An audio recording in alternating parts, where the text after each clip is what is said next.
کیا آپ جانتے ہیں کہ امریکہ کی طرح پاکستان میں بھی سیاہ فام افریقی نژاد برادری کئی دہائیوں سے آباد ہے، جس کو مکرانی، شیدی، سیاہ، غلام، ڈاڈا اور زنجباری کے مختلف ناموں سے پکارا جاتا ہے۔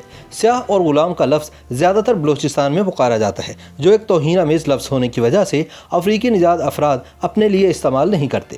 امریکہ میں سیاہ فام شخص جارج فلائیڈ کی ایک سفید فام پولیس والے کے ہاتھوں ہلاکت کے بعد سے پیدا ہونے والی بحث کے نتیجے میں پاکستان کی افریقی نژاد برادری بھی توجہ کا مرکز بن گئی ہے۔ پاکستان میں افریقی نژاد برادری کئی دہائیوں سے آباد ہے۔ اقلیت سے تعلق رکھنے والے یہ افراد خاموشی سے اپنی خدمات سر انجام دیتے رہتے ہیں۔ سیاہ فام لوگوں کی غلامی کی تاریخ فرعون کے وقت سے شروع ہوتی ہے، جس کی تصدیق قدیم مصری فن میں بھی واضح ہے۔ جنوبی ایشیا میں افریقی نژاد افراد کی ایک بہت بڑی آبادی سندھ کے شہروں حیدرآباد اور ٹھٹھہ میں موجود ہے۔ اس علاقے کو لاڑ بھی کہا جاتا ہے اور اس کا شمار سندھ کے زیریں علاقوں میں ہوتا ہے، یعنی وہ علاقے جو سندھ کے شہر کراچی سے نزدیک ہے۔ انہیں زیادہ تر شیدی کے عرف عام سے جانا جاتا ہے، جبکہ اسی برادری سے تعلق رکھنے والے بھی خود کو شیدی کہتے ہیں یا اپنے نام کے ساتھ شیدی لگاتے ہیں۔ اگر تاریخ کو دیکھا جائے تو قدیم زمانے میں افریقی افراد کو جس خطے سے ان کا تعلق ہے اسی نام سے پکارا جاتا تھا۔ ایتھیوپیا سے تعلق رکھنے والوں کو حبشی، بحیرہ مکران سے تعلق رکھنے والوں کو مکرانی، زنجبار سے تعلق رکھنے والوں کو زنجی، یہاں تک کہ کافر اور بابورا بھی کہا گیا ہے۔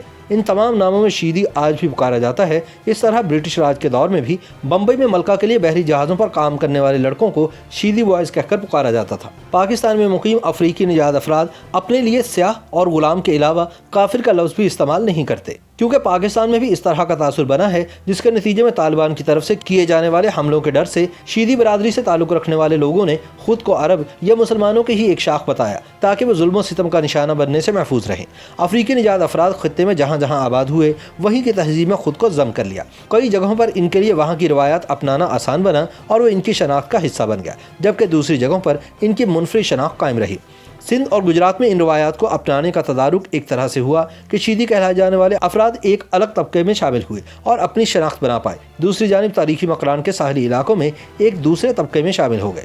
ریسرچرز کے مطابق سندھ میں افریقی نژاد افراد کو شیدی کہا جانے لگا اور وہ سروائل ذات کا حصہ بننے کے باعث اپنی جگہ بنا سکے۔ مکران کے سماجی ڈھانچے میں 3 بنیادی خاندان تھے۔ حکمران خاندانوں سے گچکی، بلیدا، ہوت اور بزنجو شامل تھے، جنہیں حاکم طبقہ مانا جاتا تھا، اور پھر مڈل کلاس طبقہ تھا جن کو صرف بلوچ کہتے تھے۔ ان میں زمیندار اور مویشیوں کا کام سنبھالنے والے تھے۔ غلامی کے خاتمے کی تحریک کے بعد کئی بڑے شیدی مبصر اور دانشور سامنے آئے، جن میں سے ایک بڑا نام سندھی دانشور محمد صدیق مسافر کا تھا، جس کی وجہ سے شیدی تحریک اور اصلاح کا آغاز ہوا۔ بلوچستان میں سن 1960 اور 70 کی دہائی میں مکران اور وسطی بلوچستان میں جاری بلوچ قوم پرست تحریک، جو سوشلزم اور کمیونزم سے متاثر تھی، ابھر کر سامنے آئی، جس کی وجہ سے وہ تمام افراد جو سروائل قبائل اور خدمتگار طبقے میں ضم تھے، ان میں موجود افریقی نژاد نوجوانوں نے غلام اور حاکم درجہ بندی کی مخالفت کی۔ اس دہائی میں زیادہ تر لوگوں نے اپنے قبائل کے نام چھوڑ کر اپنے نام کے ساتھ صرف بلوچ لگانا شروع کر دیا۔ کراچی کے علاقے لیاری کو سندھ اور بلوچستان کے درمیان ایک رابطے کی کڑی سمجھا جاتا ہے۔ یہاں پر رہائش پذیر بہت سے لوگوں کے رشتہ دار ان دونوں صوبوں میں بھی رہتے ہیں، جبکہ سندھ اور بلوچستان میں چلنے والی کسی بھی تحریک کا براہ راست اثر لیاری پر بھی رہا ہے۔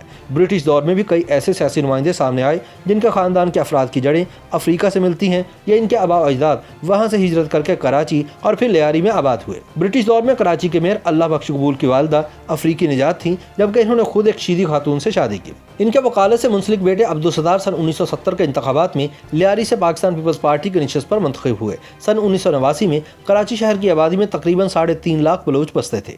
ان میں سے سیاہ رنگت کے کہلانے والوں کے پاس ساحل میں کام کرنے کے علاوہ زیادہ معاشی مواقع موجود نہیں تھے۔ آج بھی کراچی میں آباد شیدی قبیلہ اپنی منفرد تہذیب و ثقافت کا امین بھی ہے، مگر مان ڈھول کی تھاپ پر افریقی زبان سواحلی میں ہر سال ناچتی گاتی ریلی منگو پیر کے علاقے سے ہر سال نکالی جاتی ہے۔ اس میں ہر ایک شخص کا منفرد انداز دیکھنے کو ملتا ہے، جہاں بچے سر پر لال دوپٹے سے ڈھکی ہوئی تھالیاں اٹھائے اور سجاوٹ کا سامان پکڑے سب سے آگے موجود ہوتے ہیں، وہیں بزرگ اور خواتین 6 سے 8 فٹ لمبے علم اٹھائے اللہ کا نام لیے جھوم رہے ہوتے ہیں۔ کراچی میں منگو پیر کے علاقے میں موجود شیدی گوٹ سے میلہ شروع ہو کر سخی سلطان کی درگاہ تک پہنچتا تھا۔